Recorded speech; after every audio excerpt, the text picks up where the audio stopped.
Y no es para menos. En los últimos años este hombre se transformó notoriamente.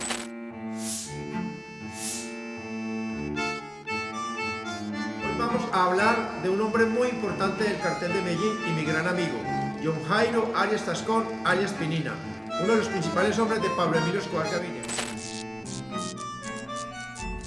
En el círculo más íntimo de Escobar, había nombres que infundían respeto, pero había uno que sembraba verdadero miedo.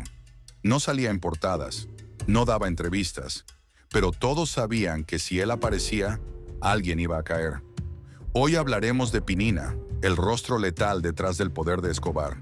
En la estructura que usted vivió, Sí, ¿cuál era el nivel de Pinina? Pinina era más importante que yo en el cartel de Medellín. Yo hice mi carrera delincuencial al lado de Pinina, él me enseñó a mí, fue mi gran amigo. Realmente los bandidos de castas duros del cartel de Medellín era Pinina, era muy el arete, más importante que mi persona, el Chopo más importante que mi persona, Otoniel González Franco más importante que mi persona, y ahí ya después ya entraron los Tyson, que yo era más importante que ellos, entró Ricardo Prisco, que yo era más importante que ellos. Éramos una cúpula de los que manejamos los grupos sicariales, que eran los que estábamos alrededor del patrón, que éramos de total confianza de él. Su nombre era John Jairo Arias Tascón, aunque en el mundo del patrón solo se le conocía como Pinina. Frío, calculador, metódico. Fue la mano derecha de Escobar para acciones que no podían dejar huellas. No era un soldado más, era el encargado de mantener el miedo vivo. Y lo hacía sin hablar, sin dudar y sin dejar testigos. ¿Cómo entró Pinina al mundo del cártel de Medellín?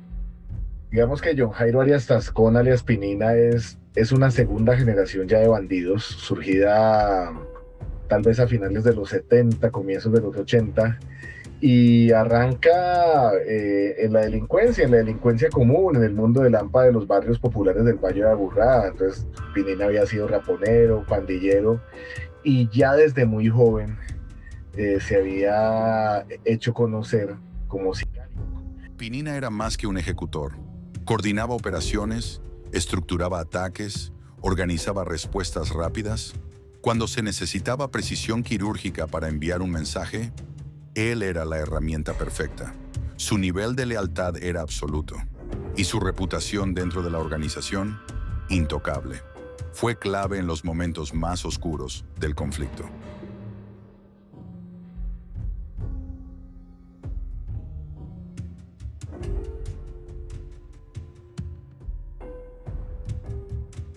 Cuando Escobar declaró la guerra total al Estado, Pinina estuvo al frente de la ofensiva más violenta. Coordinó emboscadas, ataques a sedes institucionales y ajustes de cuentas. Se movía entre barrios como una sombra, con contactos, recursos y un instinto casi animal para detectar al enemigo. Su presencia bastaba para que todos entendieran que la conversación había terminado. Se busca a Pablo Escobar. Recompensa 2.700 millones de pesos. Y por cada uno de estos prófugos, la suma de 100 millones de pesos. John Jairo Velázquez, Luis Carlos Aguilar, Otoniel de Jesús González y Brance Muñoz Mosquera. Llame gratis desde cualquier ciudad al 9-800-10600. Escobar confiaba en pocos, pero con Pinina la relación era distinta. No era un estratega ni un planificador, era un hombre de acción. Cuando se sospechaba de alguien, no preguntaba, actuaba. Su presencia en las reuniones no era para opinar, sino para salir con una orden y ejecutarla sin demora. Para muchos era el símbolo del miedo absoluto, el que aparecía cuando el patrón ya no necesitaba respuestas, sino resultados. Hubo un día luctuoso para la mafia, lapidario, el 14 de junio de 1990, que fue la muerte de John Jairo Arias Tascón, alias Pinina, mi amigo, un gran guerrero. Ese día yo estaba con Pinina en el barrio Laureles, acá en Medellín, estábamos en una casa de seguridad. Salimos de ahí y Pinina iba a ir a visitar a su esposa y a su hijo recién nacido, que tenía por ahí 6 meses. Pero en el mundo del patrón, nadie era intocable para siempre. En junio de 1990, tras una emboscada en Medellín, Pinina fue eliminado por fuerzas especiales. La operación fue rápida, precisa, y dejó claro que incluso los más temidos podían caer. No hubo funeral público, solo rumores, silencio y un nombre que aún hoy impone respeto. Ese fue un error terrible. Entonces, claro, partió en dos la historia de Colombia, porque es el enfrentamiento del Estado contra el narcotráfico, que se empezó a ver ya como el peor mal, como el diablo, como la cosa más terrible.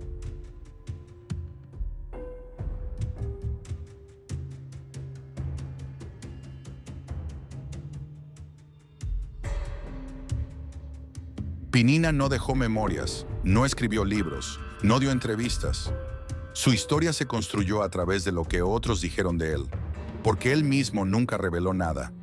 Y quizá ahí radica su poder, en haber sido temido sin necesidad de ser famoso. Al convertirse en el gran jefe, es que decir jefe de sicarios incluso es poquito, sino el gran jefe militar de la organización de Pablo Escobar, pues estuvo detrás de gran parte de los atentados, de los asesinatos, de las amenazas, de las persecuciones que cometió el cartel de Medellín, o específicamente Pablo Escobar.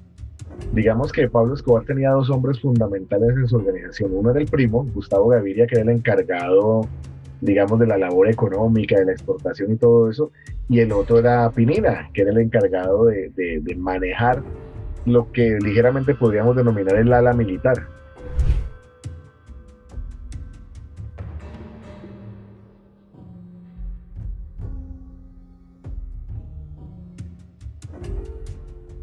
Pinina fue la mano que ejecutaba, pero hubo otros rostros que, incluso hoy, siguen en prisión. Algunos insisten en que no hicieron lo que se les acusa.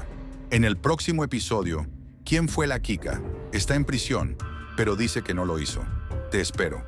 Dan Denis Muñoz, conocido en Colombia con el alias de La Kika, y responsable para las autoridades norteamericanas de la muerte de 2 ciudadanos con pasaporte norteamericano que iban en un avión de Avianca que, según las investigaciones de los Estados Unidos, habría volado con una bomba el señor Muñoz. El señor Muñoz está pagando 10 cadenas perpetuas y nos acompaña a esta hora en directo desde su lugar de reclusión. Señor Muñoz, gracias por estar con nosotros. Muy buenos días. Buenos días, señor. Gracias a usted. ¿Usted puso o no puso esa bomba? No, señor. Estoy mirando su reporte judicial en Colombia y usted en Colombia no tiene ninguna acusación, y menos por ese delito.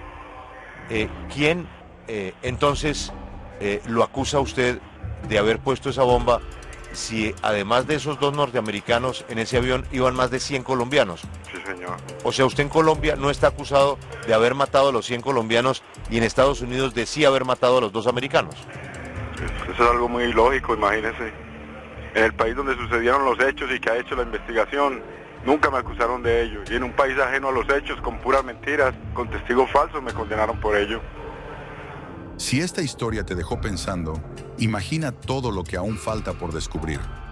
Suscríbete al canal para no perderte ningún episodio. Deja tu like si este contenido te atrapó y cuéntanos en los comentarios. ¿Crees que la Kika dijo la verdad o solo fue un buen actor en medio del caos?